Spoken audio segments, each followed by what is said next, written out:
The Shopify Partner site enables e-commerce professionals to access their partner sites. For example, if you're a web developer, you can access sites you're working on through the Shopify Partner site.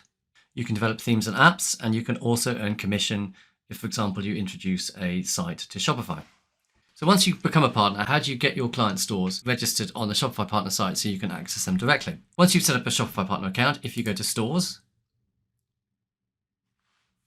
in the left-hand menu, you'll see a list of stores which are connected to your account.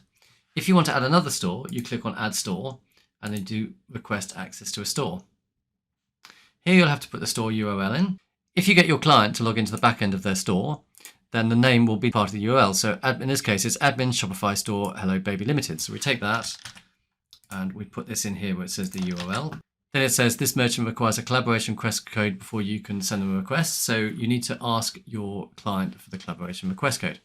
Now the client gets this if they log into their Shopify account, if they go into settings and then users and permissions, and they scroll down to the bottom, then you'll see the collaboration request code. And they need to give you this code and then put that in the collaboration request code. And then you will enter the areas of the site that you want to access, send them a request.